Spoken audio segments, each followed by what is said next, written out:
So right in the Great Basin, you're in the center of all these mountain ranges right here, here, and here. So when it rains, water on these sides of the mountains flow down and go into here, whereas on the other side it's going to flow into the Colorado River and go out to the ocean, or over here it's going to flow down and go out to the ocean. What is up, my fellow budget travelers? Welcome back to my series where I'm telling you everything you need to know about road trips outside of Las Vegas. And in this video, you're going to be going up about 11,000 feet. Now, you will be driving up the mountain, but first off, you're probably going to start at the Visitor Center, which is located at the base of the mountain in Baker, Nevada. So they have a whole bunch of things in here to teach you about how the Great Basin was made, what is so special about the Great Basin. So I'm going to let you kind of read through this stuff. You can pause it as you go. But this is an amazing area. Like, it's one of the only places where it's its own ecosystem. Like, all of the water inside the Great Basin comes from the mountains that surround the Great Basin. So then it evaporates, goes back up, snows on the mountain, comes back down. You get the idea. It's also home to the bristlecone pines, which are the oldest living thing on the planet. The Great Basin is kind of in the middle of nowhere. There's just a bunch of like camping grounds close to it. There's like a motel, but a lot of times they are booked. Like, we were talking to a couple that was at the local cafe over here and they were having a hard time finding a place. We ended up going to the next town over, which was about an hour away. But we found the Prospector Hotel. I'll leave a link to that video at the end. It is so worth the drive. But for the most part, Great Basin, you're just going to be driving, and they have a bunch of different lookout sites. There's a whole ton of hikes on this mountain. The Lehman Caves are here as well. So if you want to check out more of those individual videos, I'll have them linked at the end of this video. For this video, I'm just going to take you up the mountain and show you the different lookout points so you know exactly where to go while you're driving up the mountain and let you know what to expect. One cool thing that I found out through somebody we were talking to is actually over there on the right, that is Utah. So you're looking at Utah, but you're in Nevada. So I just thought that was really cool because you can see where the states come together. And another thing I want you to take away from this video by the end is just to know just how high you go up. So remember, as high as you go up, you have to come back down unless you're camping in the Wheeler Park camping grounds. That's at the very top. So just keep in mind driving at night. If you're driving an hour back to the hotel, there's a lot of elk and things that are out in the middle of the desert. So driving at night is a bit of an experience. There's no guardrails on the side of the mountains. I'll leave it at that because it is worth watching the sunset here. And it's also a dark zone, so you'll be able to see the Milky Way really clear from here. But I just wanted to throw that out there for some of my older viewers. It's a little dangerous driving at night, but you'll be fine. That being said, the first stop you're going to encounter is this ditch. It used to be an old mine, so it's pretty cool, and it's located at 8,500 feet. You've already gone up quite a bit of the mountain to get to this point. The next one you're going to encounter hits around 9,000 feet, and this is going to give you the best views of the glacier landscape here at the Great Basin. It's really cool. They have a lot of information here for you to check out. And this spot is also a great spot to watch the sun go down. And it's also a really good spot to see the Milky Way. I'll show you that a bit later, but I wanted to point that out. This is a great spot for the Milky Way.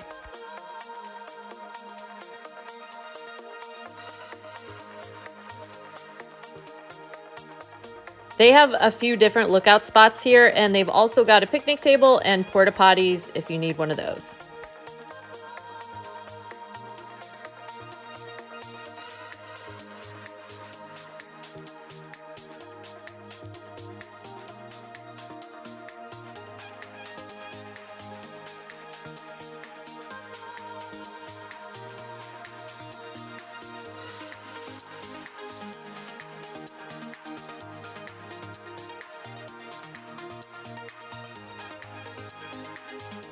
I thought this was a fun little thing. Apparently this is the best place to get a photo, so I had to point that out because I thought that was so cool.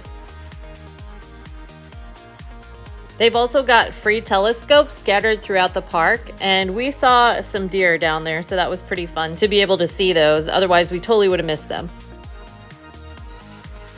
It's kind of hard to see, but they were right at the bottom of the frame here.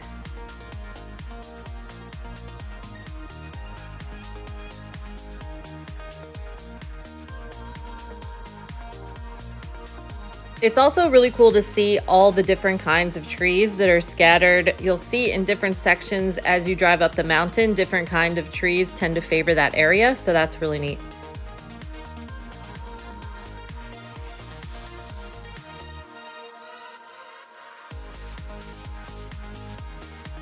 And it's totally worth it for the drive. I mean, check out these views.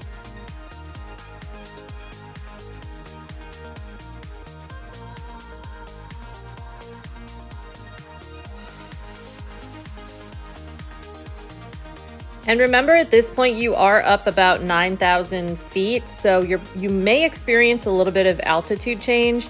If you do feel that, you should just go back down the mountain and maybe come up the next day, because they say if you feel it one day, you might not necessarily feel it the next day. So just listen to your body. Just head down to one of the lower lookouts and you're still gonna get amazing views. It might not be this view, but it's still gonna be amazing views.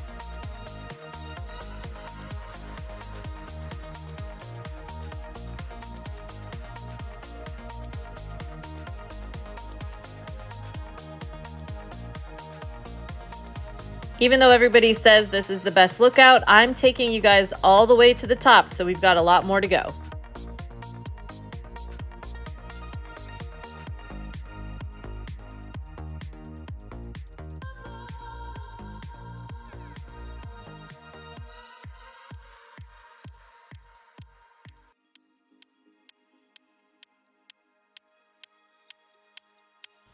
Your next lookout spot is going to come around 9,500 feet.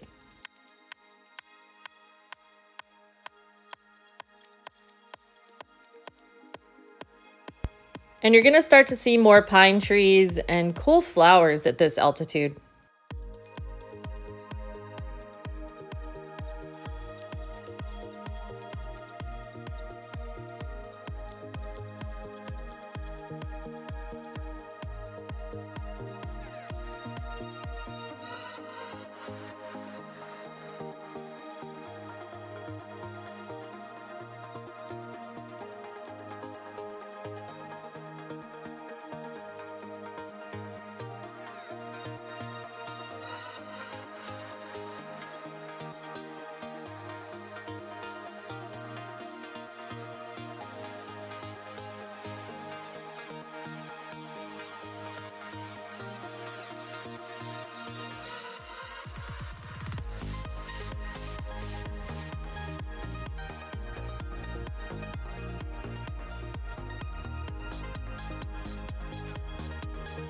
From here, you really get to get some better views of the glacier and all of the snow that's up on the mountains.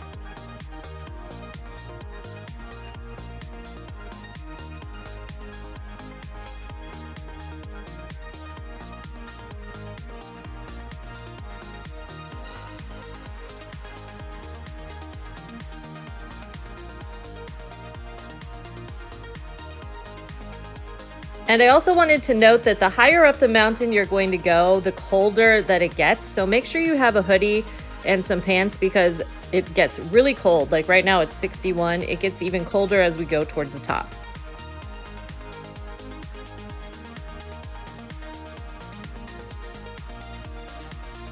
And this is going to be about as high as you get in terms of driving. It's going to dead end into the Wheeler Peak Summit Trail.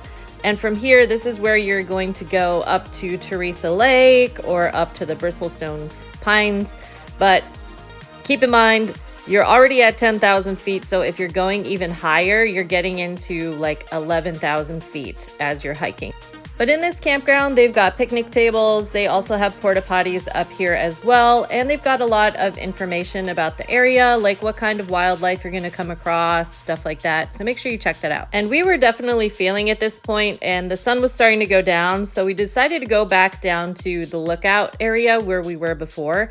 And we met this guy who does long exposure photos. And luckily he sent them to me. So these are some of the views you can get with a long exposure camera for the Milky Way. I also wanted to note that at this point it was 57 degrees around 8:45 or so at night. So just keep in mind you're going from days that are maybe like 112 degrees out in the desert to 57 degrees. So make sure you have that hoodie, guys. And that's going to be it for this video, but if you want to see more of the Great Basin, make sure you check out this playlist here. And I've got a bunch of different videos about the area and Zion Park, all my adventures outside of Las Vegas. So I will see you there. And in the meantime, this is the video the YouTube thinks you'll like the most. So make sure you check it out.